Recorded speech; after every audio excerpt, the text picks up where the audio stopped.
जय हिंद दोस्तों। इस वीडियो में हम लोग देखेंगे आरआरबी ग्रुप डी एग्ज़ाम का जो चल रहा है उसका मैथ का एग्ज़ाम रिव्यू देखेंगे। जो 9 अगस्त का एग्ज़ाम हुआ है तीनों शिफ्टों का, उसका ओवरऑल देखेंगे हम लोग कि उसका ओवरऑल तीनों शिफ्ट का ओवरऑल देखेंगे कि कैसा क्वेश्चंस आ रहे हैं, क्या क्या पैटर्न रहा है। ठीक, तो उसके बारे में चलिए देखते हैं। सबसे पहले बात करते हैं परीक्षा का स्तर कैसा रहा है। परीक्षा का स्तर यानी कि लेवल क्या रहा है, तो मॉडरेट रहा है। ठीक, तीनों शिफ्ट की बात करें तो पेपर मॉडरेट आया है। कुछ क्वेश्चन इजी भी हैं, कुछ क्वेश्चन हार्ड भी हैं, इस बात को ध्यान रखेंगे। अब टॉपिक्स की बात करते हैं, किसका, मैथ का। ध्यान रखेंगे, हम लोग मैथ के टॉपिक की बात कर रहे हैं। तो सबसे पहले आ रहा है क्या, माध्य एवं संख्यांकिक, यानी कि यहाँ से बहुलक, बहुलक, माध्य और माध्यिका, माध्यिका, यहाँ से क्वेश्चन आ रहा है। कितने, 2 क्वेश्चन आ रहे हैं। अच्छा, कैसे आ रहे हैं, दोनों प्रश्न जो आ रहे हैं वर्ग अंतराल पे आ रहे हैं। वर्ग अंतराल का मतलब जैसे 10 से 20, 20 से 30, 30 से 40, ऐसे दे के आंकड़ा, मान लीजिए ये 5 है, ये 7 है, ये 8 है, ऐसे दे के आंकड़ा और पूछ रहा है क्वेश्चन। ठीक, तो इस बात को ध्यान रखेंगे। अच्छा, यक्स और वाई के विलोपन मापन यानी मिसिंग वैल्यू ज्ञात करने के लिए 2 समीकरण पर आधारित क्वेश्चन भी आ रहे हैं।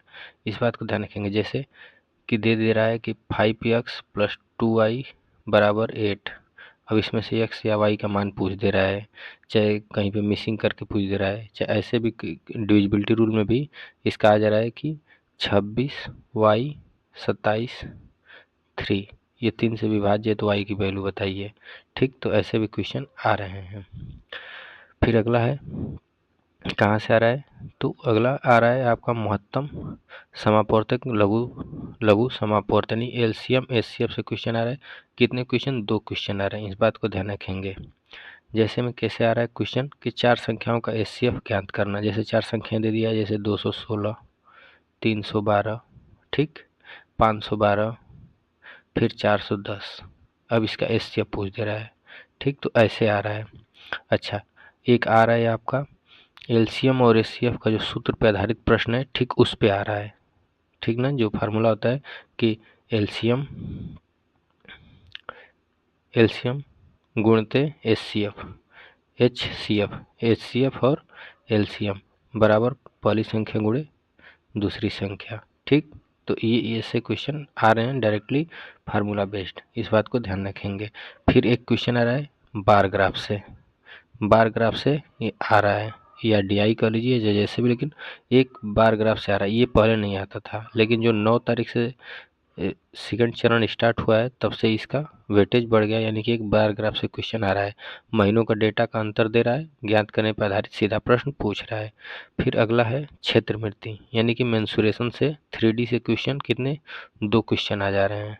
जैसे 3 घनों को पिघलाकर एक बड़ा घन बनाना है, उसके आधार के समानांतर काटकर कुल पृष्ठीय क्षेत्रफल का अनुपात ज्ञात करना।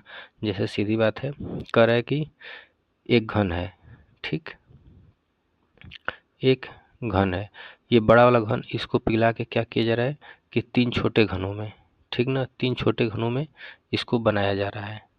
ठीक, या 3 को पिघला के एक बड़ा बनाया जा रहा है, और इस पे पूछ दे रहा है कि इसका आयतन क्या होगा, या वक्र पृष्ठ क्षेत्रफल कितना होगा, संपूर्ण पृष्ठ क्षेत्रफल क्या होगा, विकर्ण क्या होगा, ऐसे क्वेश्चन पूछ रहा है।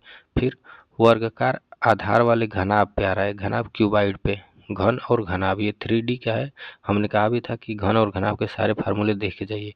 इसमें क्या पूछ रहा है, आयतन और ऊंचाई दी होने पर उसका कुल पृष्ठ क्षेत्रफल, यानी कि आयतन वॉल्यूम दे दिया और हाइट दे दिया है, और उसका कुल पृष्ठ क्षेत्रफल पूछ रहा है, ठीक, घनाभ का। तो ऐसे क्वेश्चन आ रहे हैं। फिर आगे है लाभ हानि, लाभ हानि एवं छूट, प्रॉफिट लॉस और डिस्काउंट से क्वेश्चन आ रहा है। 2 से 3 क्वेश्चन आ जा रहे हैं। कभी कभी डिस्काउंट का 3 क्वेश्चन, 2 क्वेश्चन कर दे रहा है, और प्रॉफिट लॉस का 1 क्वेश्चन कर दे रहा है, ऐसे करके चेंज कर दे रहा है। तो वही 2 से 3 क्वेश्चन मान के चलिए कि आ रहा है। ठीक, अब किसी शिफ्ट में 2, किसी शिफ्ट में 3। अच्छा, क्वेश्चन कैसे पूछ रहा है, तो क्वेश्चन का ध्यान रखिए। अधिकतम छूट जो हमने बताया था कि जैसे 3 छूट दिया हुआ है, उसमें से पूछ रहा है कि कौन सा छूट सबसे ज़्यादा फायदेमंद होगा। तो अधिकतम छूट की पहचान करना, ठीक, अधिकतम छूट की पहचान करना, क्रय मूल्य, परिवहन खर्च तथा लाभ प्रतिशत देकर मूल्य क्रय ज्ञात करना। यानी कि क्या क्या दे दे रहा है, परिवहन खर्च दे दे रहा है, क्रय मूल्य दे दे रहा है। तो जो मूल क्रय मूल्य है, यानी कि सब कुछ लागत करने के बाद जो मूल सीपी है, कास्ट प्राइस है, उसकी वैल्यू पूछ दे रहा है। ठीक, तो ऐसे क्वेश्चन आ रहे हैं। फिर चक्रवृद्धि ब्याज और साधारण ब्याज, CI/SI से क्वेश्चन, CI और SI से क्या हो रहा है, क्वेश्चन आ रहा है। ऊंचाई और दूरी से क्वेश्चन आ रहा है। ठीक, CI/SI में डिफरेंस वाला क्वेश्चन जरूर आ रहा है, ब्याज का डिफरेंस दे दे रहा है, उस पर क्वेश्चन आ रहा है। फिर ऊंचाई दूरी हाइट एवं डिस्टेंस से क्वेश्चन आ रहा है। जैसे इमारत के शीर्ष का उन्नयन कोण क्या है, 30 डिग्री है, तथा उस पर लगे झंडे के शीर्ष का कोण 60 डिग्री बनने पर दूरी ज्ञात कीजिए। जैसे पहले से कोई 30 डिग्री बना हुआ है, अब इसको हमको 60 डिग्री बनाना है, तो ये पूछ रहा है कि अब यहाँ से इसकी दूरी क्या हो गई, ऐसे क्वेश्चन पूछ दे रहा है। फिर समय, चाल और दूरी, टाइम डिस्टेंस से क्वेश्चन आ रहा है, जिसमें हर शिफ्ट में देखने को मिल रहा है एवरेज स्पीड, एवरेज स्पीड से क्वेश्चन हर शिफ्ट में मिल रहा है।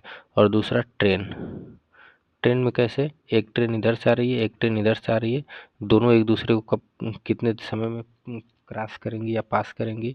या पुल से आ रहा है कि एक पुल है, उसको कब तक क्रॉस कर लेगी, ऐसे क्वेश्चन आ रहे हैं, इस बात को ध्यान रखेंगे। आगे है, आगे आपका प्रोपोर्शन से क्वेश्चन आ रहा है, रेशियो प्रोपोर्शन से क्वेश्चन आ रहा है, जिसमें चतुर्थ समानुपात, फोर्थ प्रोपोर्शन पूछ रहा है। और ये पहले दिन, जो पहले 3 तारीख को पहला शिफ्ट हुआ था, ठीक, उस दिन भी ये क्वेश्चन पूछा हुआ था। फिर घातांक करने से, ये भी लगभग में हर शिफ्ट में देखने को एक क्वेश्चन मिल जा रहा है, इस बात को ध्यान रखेंगे। जैसे एक्स स्क्वायर, एक्स पे जेड घाट वाई पे स्क्वायर है, तो ऐसे क्वेश्चन दे के उस पर घातांक करने का क्वेश्चन बना दे रहा है। फिर आपका परसेंटेज से क्वेश्चन पूछ रहा है, जिसमें आय और व्यय पर आधारित है। आय व्यय का मतलब क्या है, आय और व्यय का मतलब क्या है, आय और व्यय पर आधारित क्वेश्चन का मतलब है कि जैसे दे दे रहा है कि बचत में नहीं, जैसे आय में 10% की वृद्धि, ठीक, खर्च में 20% की वृद्धि हो जाती है, तो बचत में कितने प्रतिशत की कमी होगी, बचत में कमी प्रतिशत पूछ रहा है, ऐसे क्वेश्चन पूछ दे रहा है। यानी कि ये आय, एक्सपेंडिचर और इनकम एक्सपेंडिचर पे क्वेश्चन पूछ रहा है। फिर मिक्सचर एलिगेशन से एक क्वेश्चन देखने को मिला है आज, यहाँ पे 2 है लेकिन एक ही क्वेश्चन मिला है, ठीक ना, इस बात को ध्यान रखेंगे। तो यहाँ पे इसको एक क्वेश्चन मिला है देखने के लिए, वो भी आज के दूसरे शिफ्ट में अच्छा सा क्वेश्चन मिला है, इस बात को ध्यान रखेंगे। फिर ये पहले नहीं था, लेकिन एज से क्वेश्चन अब पूछ रहा है, अनुपात और अंतर का देखे। जैसे दे रहा है कि पिता की आयु, फादर की आयु और सन की आयु 4 संबंधी 1 है, ठीक, ये कब है, 4 साल बाद, 4 साल बाद, 4 साल या 4 वर्ष बाद ये रेशियो कितना हो जाता है फादर और सन का, तो हो जाता है 5:2। तो पूछ रहा है वर्तमान आयु कितनी है, ऐसे करके क्वेश्चन पूछ रहा है, इस बात को ध्यान दे के जाइएगा। फिर ज्यामिति से क्वेश्चन पूछ रहा है, ज्योमेट्री से हमने पहले भी उस दिन जब 6 तारीख को लास्ट पेपर, मतलब जो 6 को हुआ था पेपर, उस दिन हमने कहा था कि सेकंड शिफ्ट और थर्ड शिफ्ट में क्या था, ज्योमेट्री के क्वेश्चन देखने को मिला था। और किससे, वृत्त से, टेंजेंट से क्वेश्चन देखने को मिला था।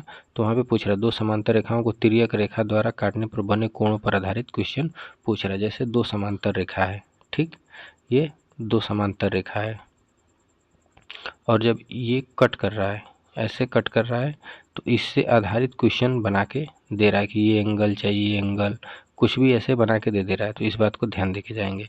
फिर त्रिकोणमिति से क्वेश्चन, ये तो 3 को नहीं पूछा था, लेकिन 4, 5, 6 ये 3 दिन पूछा था। यहाँ से, यहाँ पे एक उदाहरण दिया गया है कि जैसे काट थीटा बराबर P/Q का मान देकर व्यंजन का मान पूछ रहा है। जैसे काट थीटा का वैल्यू दे दिया P/Q में, अब पूछ दे रहा है कि tan थीटा की वैल्यू।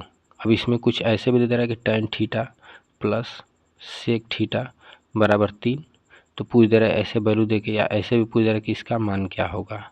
एक इक्वेशन बना के दे रहा है, यानी कि एक बार tan का निकालिए, एक बार sec का निकालिए, तब इसकी वैल्यू मिलेगी। तो ऐसे भी क्वेश्चन पूछ दे रहा है। ठीक, तो इस बात को ध्यान दे दीजिएगा। तो चलिए, अब बस लास्ट में हम यही कहेंगे कि वीडियो अच्छा लगा तो वीडियो को लाइक कर दीजिएगा, और ये जितना है ये देख के जाइएगा।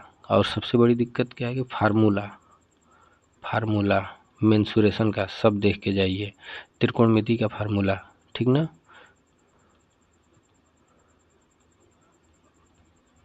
ट्रिग्नोमेट्रिक फार्मूला, ये सब रिवाइज करके जाइए। वैल्यू भी याद कर लीजिएगा, जैसे साइन 0 डिग्री, 30 डिग्री, 45 डिग्री, ऐसे कास का, tan का, ये सब वैल्यू एक बार याद करके जाइए, ठीक ना, ताकि एग्जाम में क्वेश्चन करने में आसानी हो। तो ये था आज का रिव्यू। तो वीडियो अच्छा लगा तो वीडियो को लाइक कर दीजिएगा, शेयर भी करिएगा, और सब्सक्राइब भी कर लीजिएगा। ठीक, वीडियो देखने के लिए धन्यवाद।